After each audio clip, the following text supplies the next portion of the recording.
Hey guys, I hope you're having a good day because I am. So today we will do something a little bit different. We will not be working on ice cap the 8th Gen Civic. So for you that know, you know.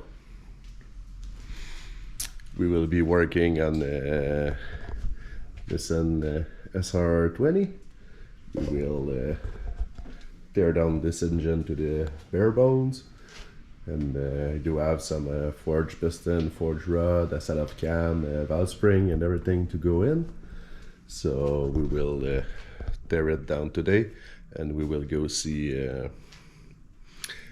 how this engine is made. And another thing that I want to know is what is the main difference between an SR20 and a K20. So I do have a quick K20 engine right there that is already assembled. So we will be able to compare each other at the end of the video. So now I do have a lot of accessories to remove, so I'll do a little bit of a time lapse to remove something in there, and when we will get to the fun parts, I will do the normal video. So let's go tear down this SR20.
Yeah guys, this SR20, all the accessories are out beside the crank pulley, because I don't have the box at my house to remove that bolt.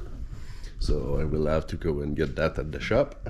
And first thing to look here, these SR20 are single lobe on the camshaft, and there is a floating rocker arm, just like the non-VTEC B series, but they do have a hydraulic lifter. And one thing to note on these, the lifter is just held by one side with the shim. So there is one shim that is flat, and the under shim has two little notch to keep the rocker arm from falling off. and if you bang the limiter a little bit too much, or if you rev them too high, the valve will float and the rocker arm will go out. So it happened to this guy this summer. Don't know if you remember that then, but I came to rescue you at the side of the road, and we weren't able to find the little shim that goes there. It made its way down to the oil pan. So yeah, that's one thing to note beside the K-series. K-series are shaft mounted, so all the rocker arm is mounted on a shaft. So that thing, K-series are made to rev way higher. And another thing that I have noticed, the chain on the SR20 look to be way beefier than the chain on the K-series, and this thing just looked like a bicycle chain or thing like that, and it looked way bigger than the K-series one.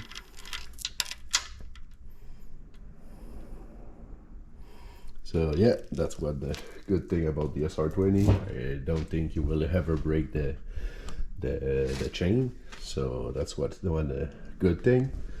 So now let's remove those camshafts, and let's go see down in there what else we will find. So let's start by removing the spark plug. I just cracked these loose. I'm not removing them with the impact gun.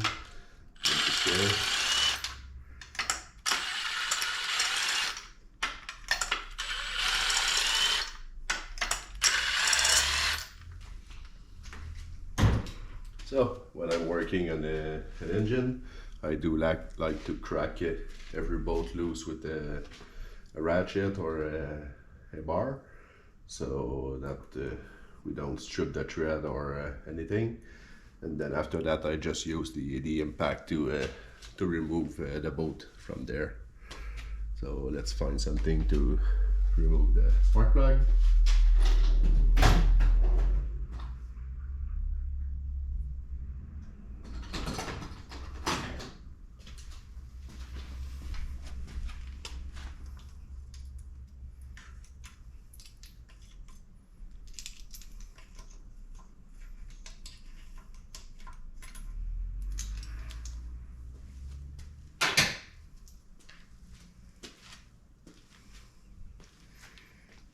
Here are the plug that just came out of it. So these still look pretty nice. Those may have like 2,000 kilometers, so they look pretty nice to me. And we will put some new on when we put the engine back on. And those plugs were gapped to 21,000. Beside my 8-gen, I do gap them at like 14,000-15,000. So I run way more boost than this engine. But we will be able to raise the boost this year. So we will run a flex fuel sensor, and we'll be able to run E90 in there. So when he goes to the track, he can put some E90, and after that just put some pump gas. So yeah, let's remove the tensioner.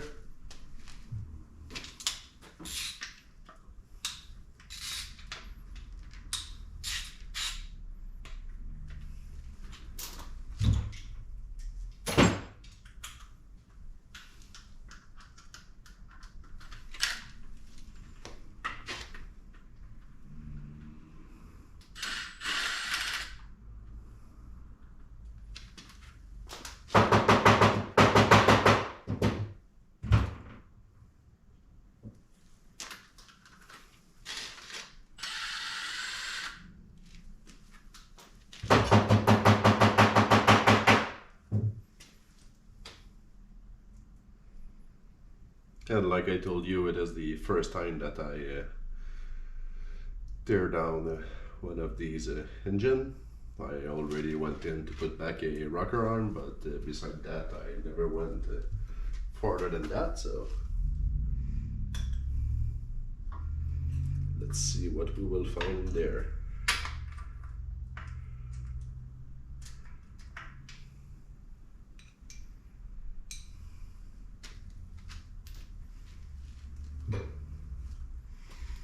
So this tensioner look way beefier than a K-series one, so I don't think there will be a problem with that, so that's a good thing.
So I do try to keep everything in line because like I told you, I don't know much about these engines, so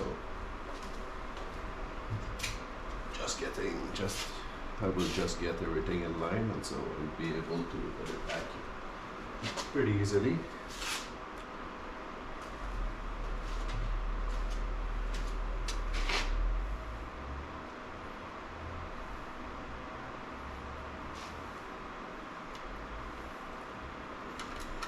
Everything looks pretty good in there, so that's a good thing.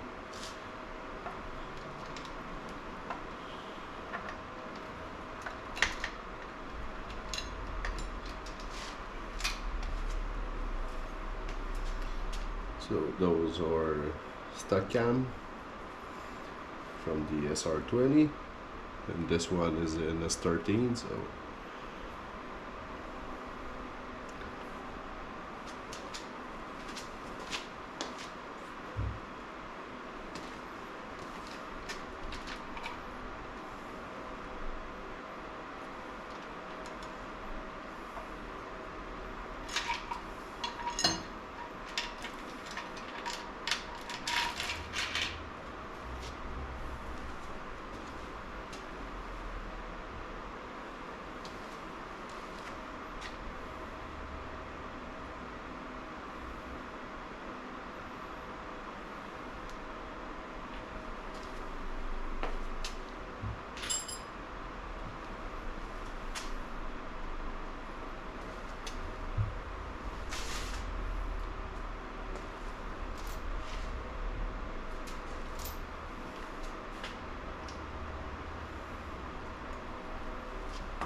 and this is the shim that I was talking about.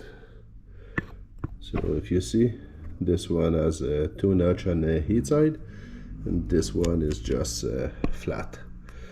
So a modification that we will do, we will put the 2 shim like that on each side, so we will be able to rev a little bit higher and have way more reliability on this engine. And we do have to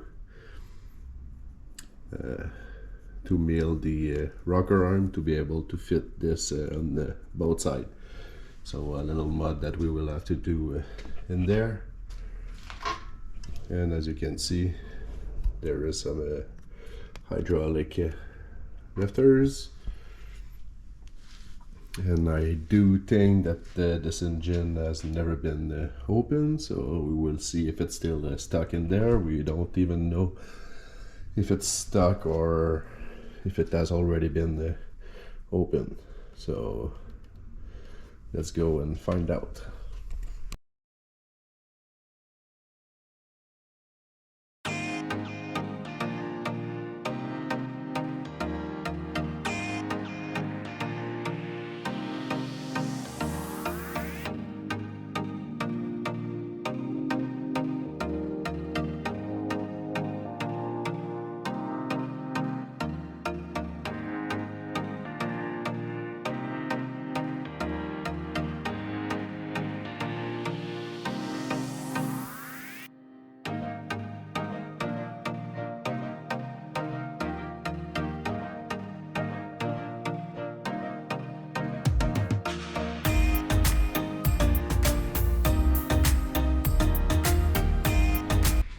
So guys, I did find a good thing about the SR20 while tearing it down. This block is a closed deck, so unlike the K20 has an open deck all around the sleeve, and this one is closed deck, so that's good to make some good boost. And a bad thing that I found, well, it's a OEM Nissan. It's the head gasket. It's not an MLS gasket, so we will not put the OEM gasket back on. We will be putting an aftermarket gasket that is MLS. So MLS is a multi-steel layer. It will be way better than this OEM gasket, so that will be good to all the power that we will be putting on this engine. So, and don't be scared, we will not put this crank pulley back on. This will have a ATI damper or a fluid damper, anything that we will be able to find other than that we will put on, so we will not have to worry about anything vibrating loose, because there is no damper on this pulley. But this is what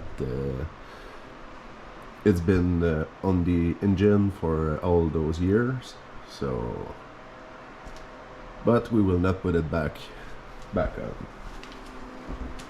And in the head everything look pretty good.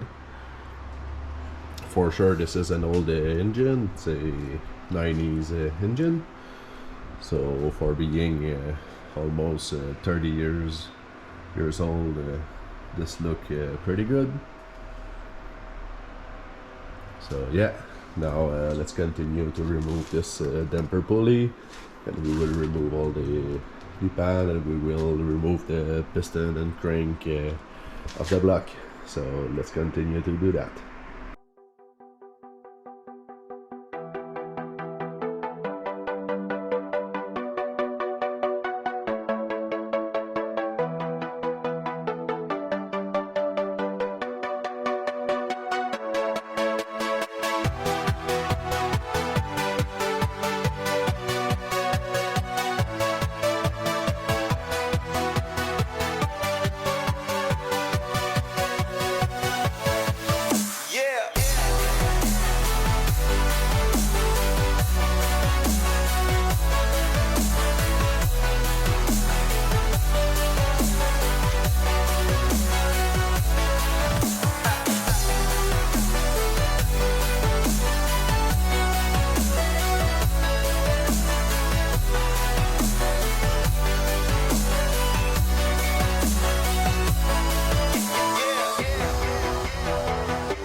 So, don't know if you saw that in the time lapse, but I almost missed those two studs in the back.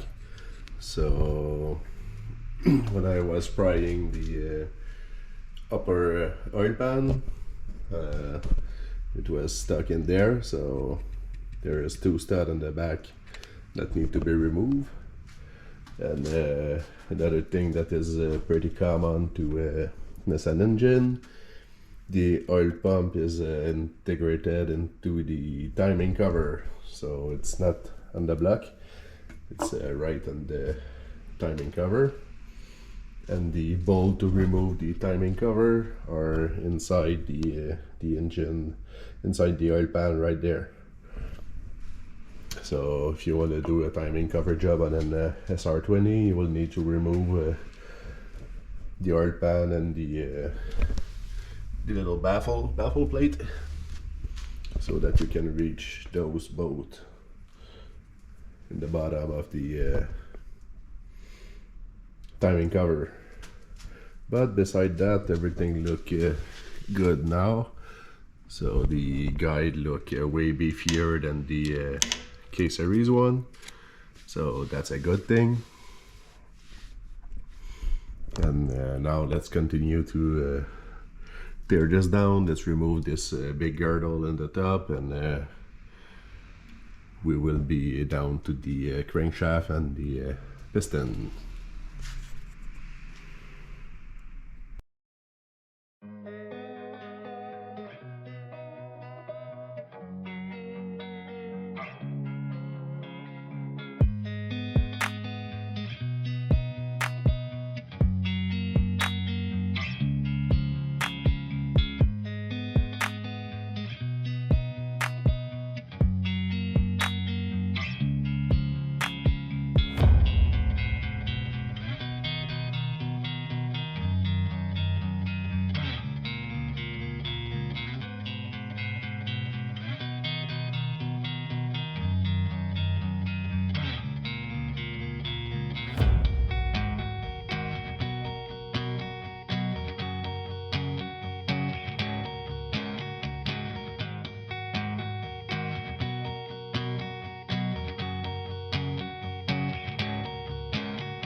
Yeah guys, so I'm now done with the teardown.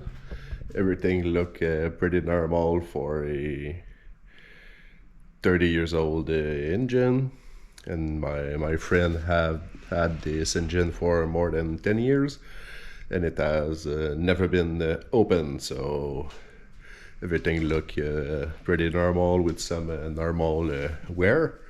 So as you can see, the main bearing, everything look pretty normal. And for the rod bearing, those have some wear. Try to find a good way to put the light.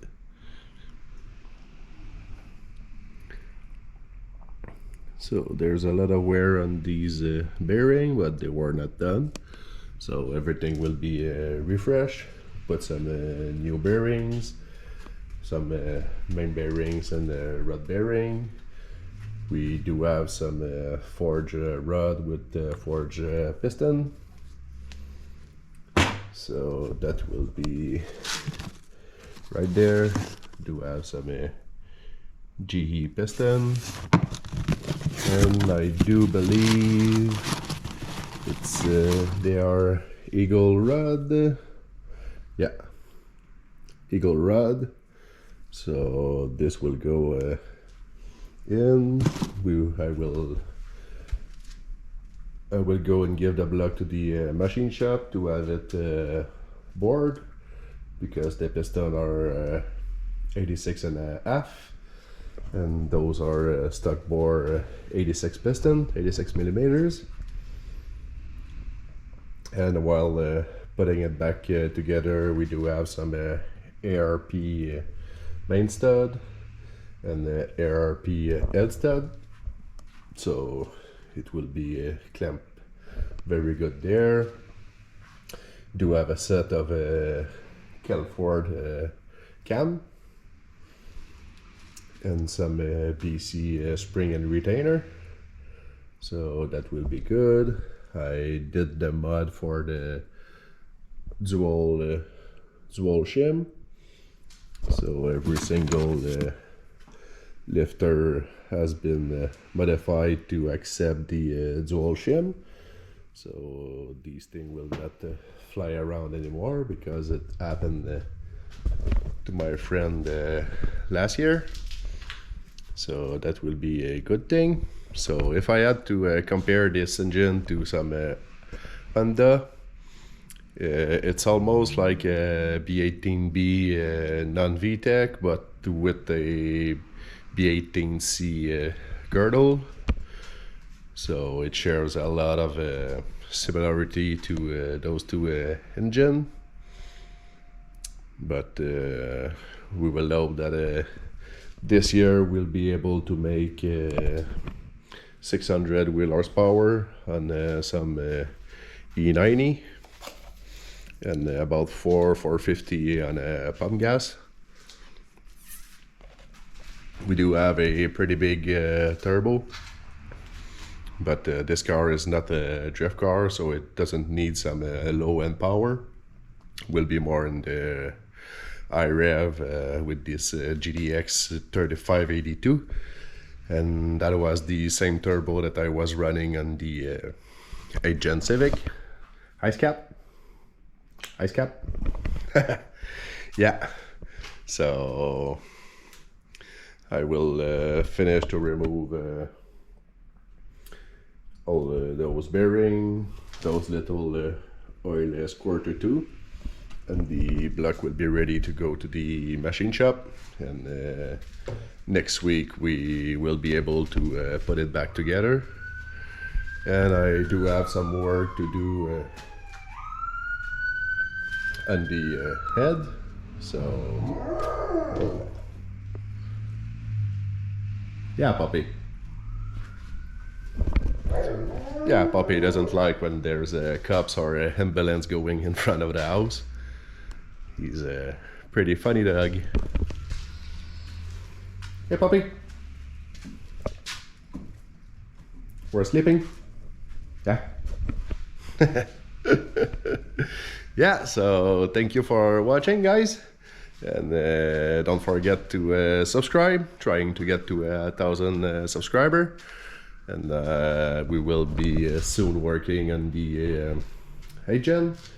I did receive my pipe bender to do the roll cage, so when I'm done with this engine, we'll be putting the cage in there, and do have some brake line to do, because I did remove the ABS pump, so we'll redo the brake line. And yeah, guys, so have a good one. See you.